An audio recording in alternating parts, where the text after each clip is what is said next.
What's going on, guys? Tez here. So today I kind of just wanted to give a 5-month update video on the Ayn Thor, because I think now I've kind of had a lot of real time with it to actually, talk about and discuss about the good, the bad, and the issues that I ran into.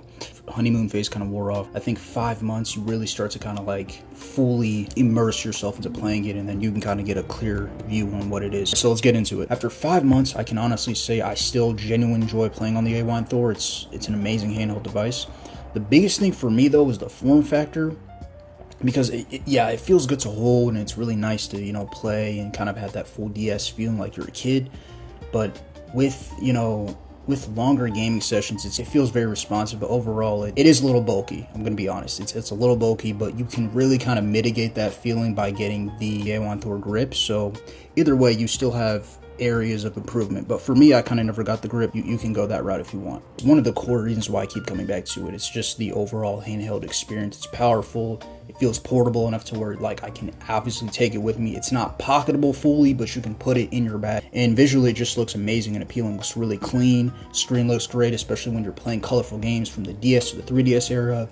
You can throw in GameCube, Wii games, Game Boy games. The Ayn Thor just tackles and handles all of those games perfectly, which is why I can honestly and confidently say after like 5 months of playing the Ayn Thor, I don't really think the excitement wore off at all. Like it's still easy to pick up and play pretty consistently. Like for example, I take a lot of Lyft rides to go to work, and I find myself very, very often when I'm in my Lyft ride, when I'm in my Uber waiting to get to my next destination, just like taking it out of my bag and just playing it immediately. So it's really that's easy to just play and to keep up the excitement. It doesn't really die or fizzle out. A major issue I did run into on my Ayn Thor was this boot looping thing that just came out of nowhere. It was pretty scary. For a minute I thought it was like cooked and it was never coming back. After it continually restarted over and over again, I kind of like wanted to fix it. I wanted to do something about it. So eventually I was able to hook up my USB Type-C, and again, I don't know the source cause of the boot looping, but I do know that I think it had to do something with either the voltage that it was getting in, because I connected directly to my laptop to charge it. I don't put it to a wall charger, but anyways, when that happens, I kind of booted up into safe mode and I was able to save it. So really, I feel like that situation really showed me that you never know what to expect when it comes to emulation, because it's never going to be perfect. Right? Anytime, I think you have to be aware and know that when you go into gaming emulation, understand the risks of it and do anything necessary to want to fix it. When you're about to buy your Ayn Thor, it's not plug and play, because obviously you have to load up your ROMs, load up your emulators, load up your front end, so you have to put in the work for it. Knowing that if you want to buy this handheld device, if you want to buy this emulator, come in knowing and taking the step to fix and do anything you can by any means necessary to like want to keep it up to date. Make sure everything's running properly, checking like any settings that you need to tweak or modify to save it from having that issue, because if you're coming in with that mindset, I feel like you'll be fine. For anyone who's watching and they do own an Ayn Thor already, I do recommend back up your save files the first day you get it. Like immediately back them up, because even if something like that were not to happen, it's always good to prepare in case it happens. You never know with gaming emulation. It's not just it's not like you're getting a DS like straight from Nintendo, like at Walmart or whatever it is, like years ago. But yeah, even though that issue was very frustrating, eventually during that time I was able to get it fixed, and I think about a month later I had no issues with it, so everything was good. One thing I really do believe that the Ayn Thor completely shines is at the DS and Nintendo DS gaming especially. It's really good at Wii games and GameCube games all the way, but it really just kind of like goes into full effect with those DS and 3DS games. Like, bro, if you grew up in that era, you know what I'm talking about. It's just completely made for going back to your childhood DS games or 3DS games and just playing those in all their glory. Something about sitting down, loading up older DS games, 3DS, that just hits different. Like the nostalgia is insane, bro. I'm talking like Pokemon Fire Red.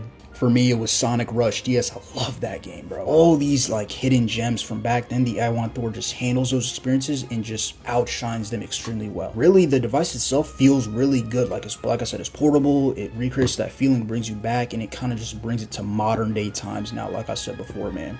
Like, it really just makes you a kid again. That nostalgic handheld feeling, that just is one of the biggest reasons I enjoy playing the Ayn Thor so much. It doesn't just like feel like another emulator handheld. Like, there's the Odin.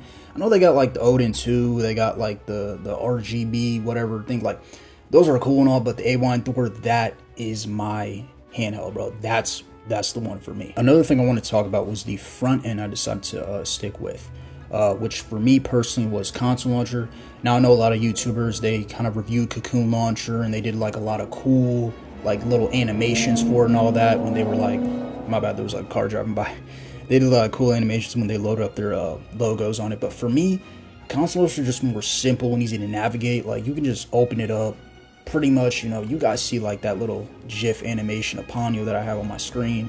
I'll see if I can put it up here, but it's just really like easy, basic. And, you know, I would even argue, I think that's what like people forget, that really the best setup is just whatever feels the most comfortable and natural to you. It really is that simple. Like, if you like it, if you mess with it, stay with it. You know what I'm saying? Like, if you want to change it, cool. But Console Launcher is one of those front ends that really did stick with me, and that's the one I'm going to continue using until I decide to change my mind. Alright, then lastly, like I said, guys, just portability, man. Like, the way you can just fully take this thing on the go really anywhere. Like, you can really pocket it. If you got a big enough pocket, you can, you know, pocket your Ayn Thor. But if you got a bag on you or something, say you're in line, like you're, you know, going somewhere to some place and you kind of got to wait or, you know, do whatever, the ability to just take it out, play the game while you're in line, that is the best feeling, bro. Because think about it like this. Like, you have the Ayn Thor and you have your phone.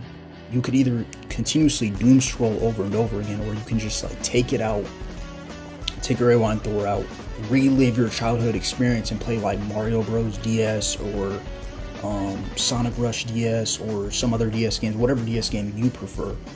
I love that feeling. That's an amazing feeling. So that's something that I really do cherish, and that just, it's like my inner kid self is just screaming and like having a good time. That feeling is amazing, bro. And that's something that I can never trade off for anything. So it also helps with doom scrolling, you know, to kind of cure that too, I would argue. At the end of the day, I'll take that over doom scrolling anytime, because, I mean, at least you're being present more in the moment. I feel like you get that more when you're kind of gaming in the right way. And it's because of that form factor, it's because of that comfortability, portability, it just really feels amazing. It's just like, it's something that just becomes one of my favorite parts of owning the Ayn Thor in general. That's gonna be everything about my 5-month update of my Ayn Thor. Overall, even with the boot loop issue that I said I had, guys, I still genuinely enjoy using the handheld. It's an amazing handheld. I think anybody who loves DS games, 3DS games, you need to buy this. It's just an amazing device. And I'm not being sponsored by these guys. I'm not being, you know, they're not paying me or anything, but I'm just telling you guys, I love this device so much. So yeah, I mean, if you guys enjoyed this video though, definitely make sure to leave a like and subscribe. Especially if you have an Ayn Thor, definitely let me know in the comments. What games have you recently been playing? You already own an Ayn Thor, then what's your experience so far with it? I definitely want to know your guys' thoughts in the comments. But yeah, I'll see you guys in the next video, man. Take care and peace out.